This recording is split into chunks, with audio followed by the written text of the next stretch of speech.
Today we're going to be talking about living in Florida. There's so much to learn. Getting after that next. Hey everybody, my name's Craig Cunha. I'm a real estate agent here in Southwest Florida, and if you're looking for a channel to tell you a little bit more about what it's like to live, play, eat, sleep, and buy real estate on the Gulf Coast, this is the channel for you. Go ahead and subscribe, hit the little bell, make sure you're notified every time, and to get your search started in advance, go to our nextfloridahome.com and you can get started right there. I'm getting calls from people every single day asking questions about what it's like to move here, how I can help them, and what's the easiest way to make their transition. If you've got questions like that you need answers to, you've got to call, text, or email because I've got your back when moving to the Gulf Coast. Okay, so living in Florida, there is so much to learn. I know there's a lot to learn wherever you move, but there is a ton of things constantly changing here. We did a whole video last week on change. What I want to talk about now, I'm not going to start off at the market this time. I'm going to start off with something that is really freakish for us here in Florida. And this is why you have to be really careful who you get your information from. I read some of the comments and people are talking about, oh my gosh, it's hot in Florida 12 months out of the year. No, it's not. In fact, we're about to get record-breaking, potentially, cold weather this weekend.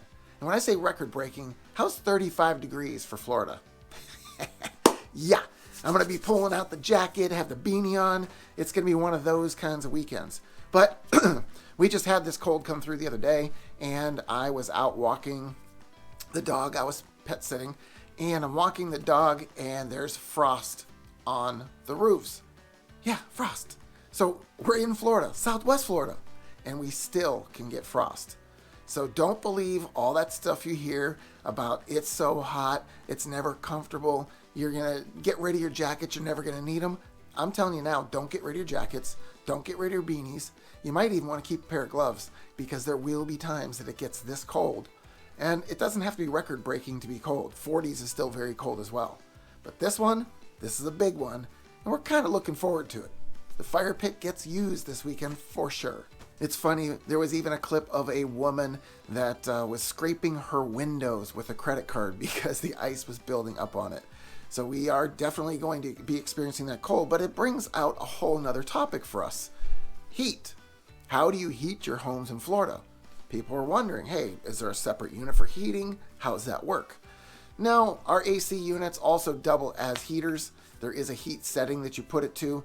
Word of caution, you will smell what seems like a burning scent in the home when you first turn it on because it hasn't been used. When you're using those systems, also keep in mind, it's very expensive. I learned this back when my 12-year-old was just an infant and the house was really cold, and I'm like, you know what? We got to take care of warming up this little boy. Flip the heat on, not even thinking about it, and that month ended up with a $400 heating bill or electric bill. Normally that home had maybe a $250 bill, so it does exponentially increase that number depending on how much you use it, but for that particular time frame it was acceptable. I had a little boy that I couldn't let freeze, right? Now what I do in this day and time is I have space heater, and this space heater I generally only put it in to maybe the bathroom, warm up the bathroom before a shower, that kind of thing. Otherwise, bundle up, man. I've got jackets and I've got slippers and I have blankets. So whatever I need to keep warm, I can do that. I don't necessarily need the heater. I could pull it out in the room and use it whatever room you want. So there's different sizes for different square footages of rooms. But if you're using a space heater, try not to leave it unattended. You've probably heard all the horror stories out there about fire starting with these things. So keep an eye on them. Don't let things come in contact with them if they're metal. Mine happens to be a plastic one that's enclosed around it. In any case, I don't leave it running when I leave. It's just for the times when I'm in to take the chill out of the air. Then it goes off. All right, so we're going to start touching on some of the market stuff. One of the things, obviously, that people are concerned about right now is real estate loan rates. We're looking at these loan rates going up. They're going to go up again in March from what they're saying.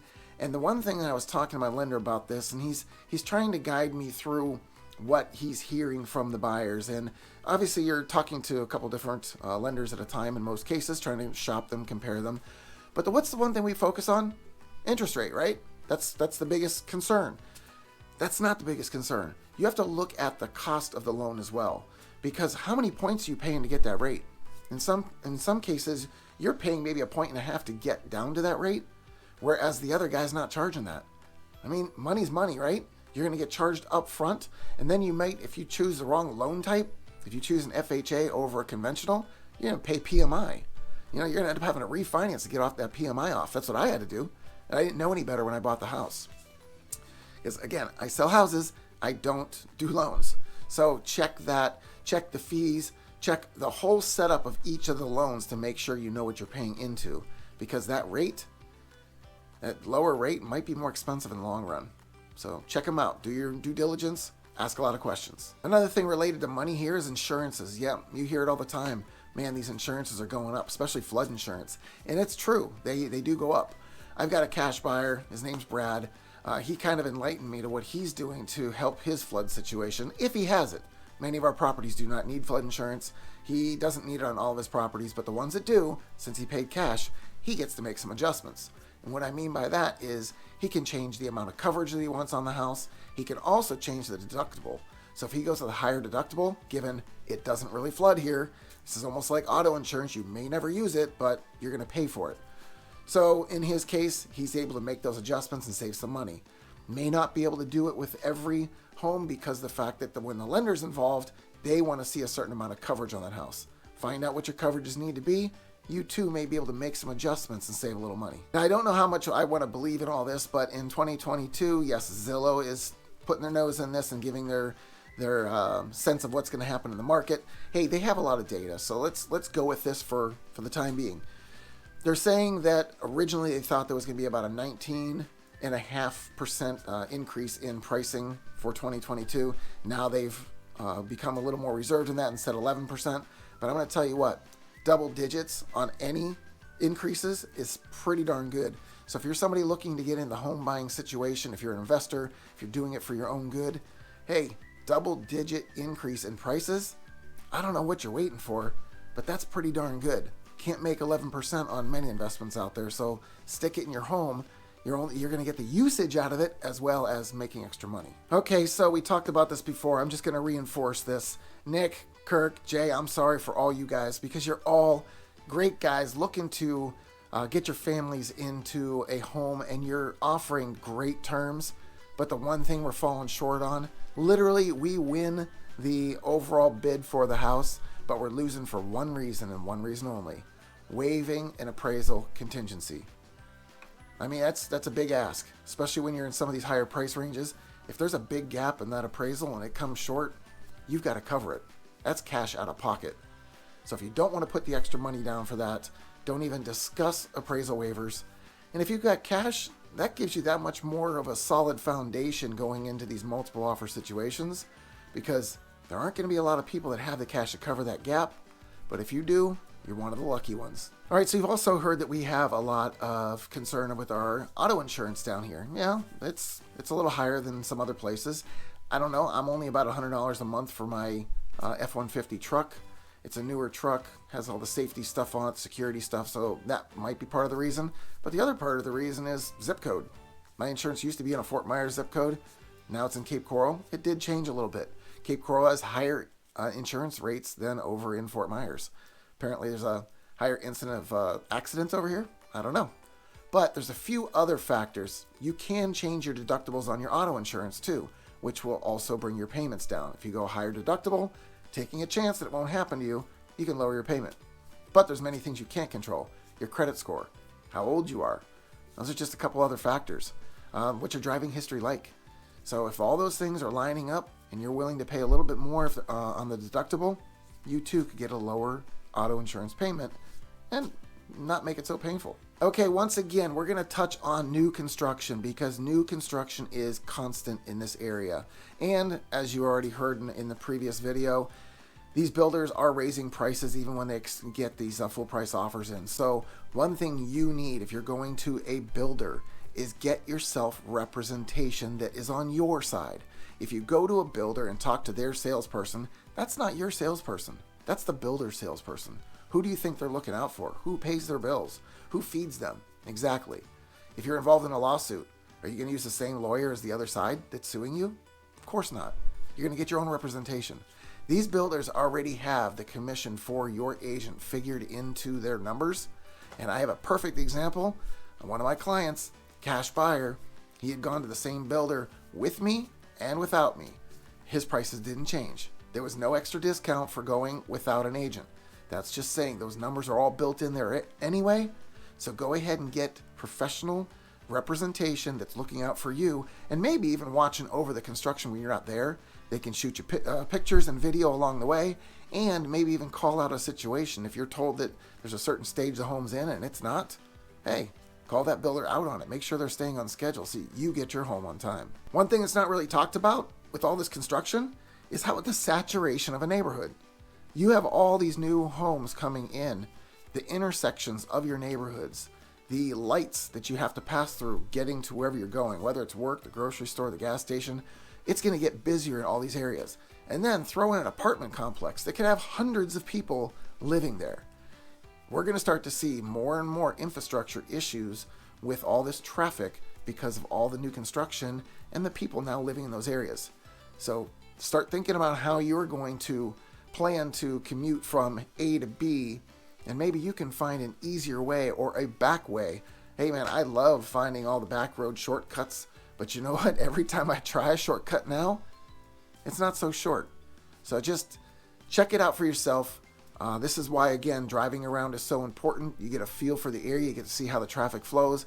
Do it at different times of the day so you can learn that neighborhood before you move into it. All right, so this week I went and checked out a new community in the area. And I will be honest, I was thinking about maybe putting myself in a community this year. My son's 12 years old, and it'd be nice to have all the other kids around him in a new community. It's a startup community. It's Stonewater, so it's a new one. Usually new, you get better pricing, but they're starting in the 400s already, almost 500. Out of the 3 listings that were there, 2 were mid 4s and 1 was close to 5. That's a lot of money for a 2,000 square foot home. And the thing that I'm not so sure about is I don't know if I could even drive my truck down between these 2 houses. They're so close to each other. That means every time I step out my front door, I have to have a conversation. Or every time I'm sitting on the back lanai, I have to hear the neighbors' music or hear them in their conversations. I just don't know if that's for me. I mean, I've got almost a half an acre right now, and it's kind of nice having that little bit of extra space. So keep that in mind when you're looking at these communities. There's also going to be an HOA in here of about $200. The $200 is going to give a tennis court, pickleball court, community pool, clubhouse, and it's going to have security gates. It's going to have that arm that goes up and down. So security, yeah, that's kind of a loose term. These gates can be broken very easily. Could be a false sense of security, so keep that in mind. Just because something's gated doesn't make you ultra safe. Might help keep people out or keep them from thinking of getting in, and having your neighbors close by also does that. So there is a benefit to it, but keep in mind how close things could be. There's also going to be a CDD in there. A CDD is a community development district. It's a way for the builder to get the money back on the land that they just purchased to put all these homes in. That's going to run $1,500 a year on your tax bill, on top of taxes, on top of HOAs, and it's going to run for about 20 years. So keep that in mind as an added expense that you can't get out of. On top of that, there's also going to be a one-time fee, a capital contribution fee of $750. This just basically goes into a reserve fund. Everybody that moves in there will pay this, and it's going to help with repairs and issues as you go down the road.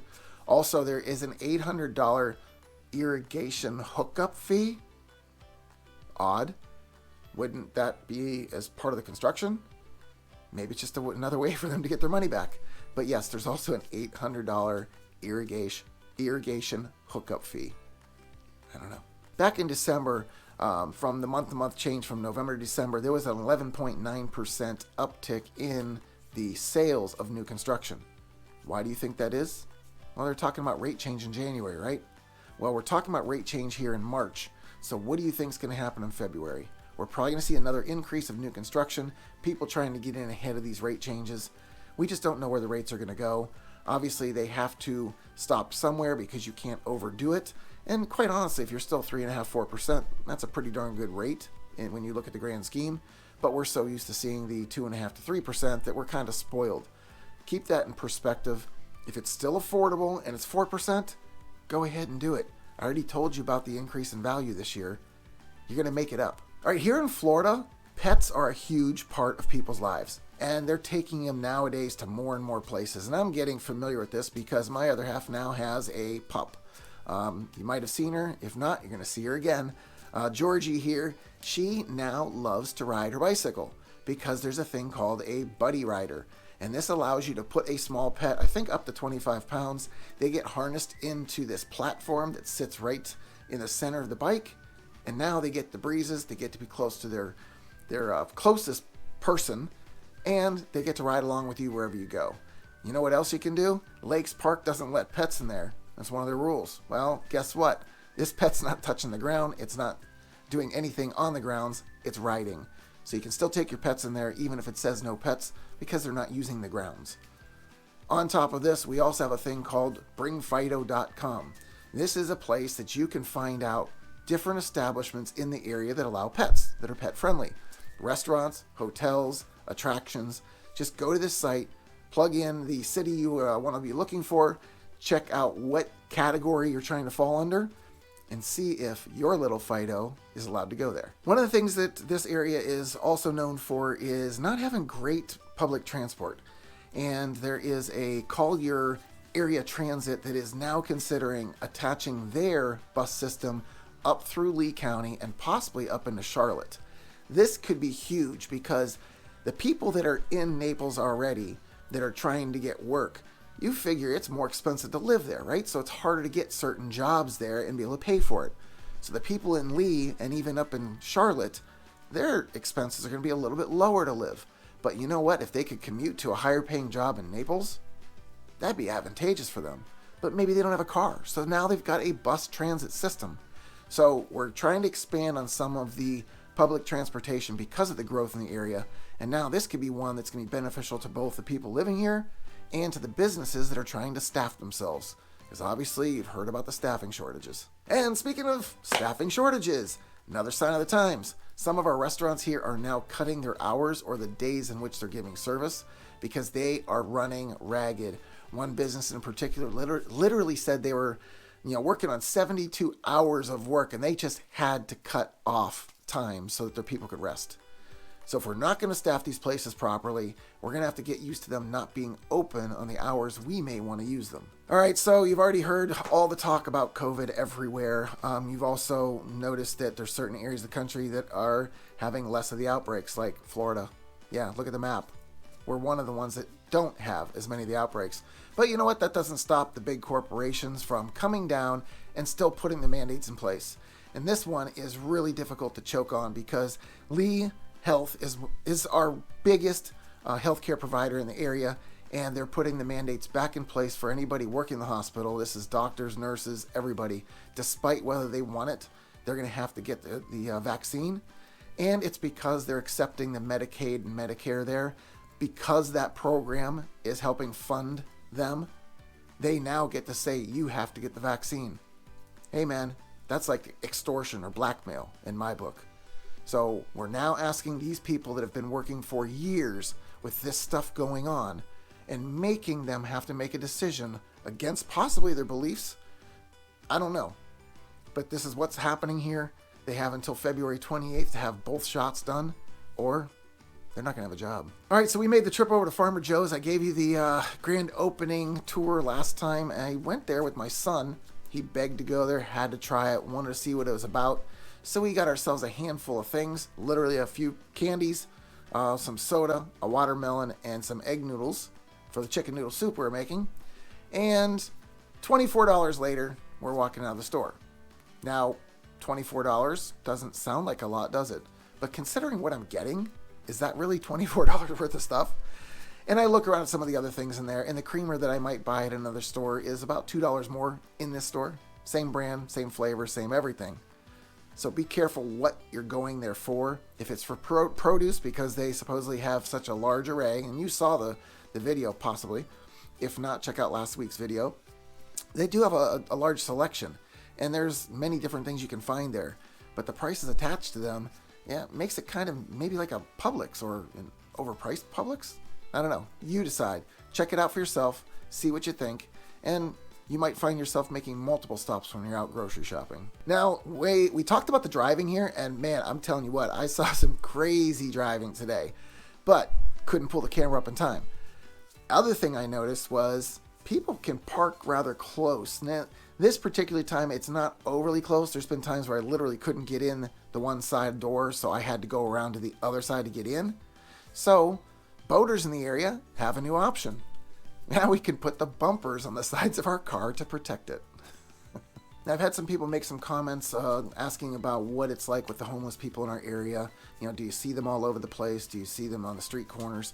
There's actually a ban in place for panhandling on the roads. It doesn't stop it, but there's definitely less of it. But there's something else that's happening locally. The St. Matthew's House is a place for homeless people. They're adding 46 new beds to take their total up to 150. Unfortunate thing is there's 97 people on the wait list. So we're trying to give a place for these homeless folks to go so they aren't on the streets and under bridges and wherever else you might find them. Thankfully, we don't see them around a lot of the areas, but they do exist. And places like the St. Matthew's House are a wonderful thing for the community. And hopefully another one like this can come in and give some more relief.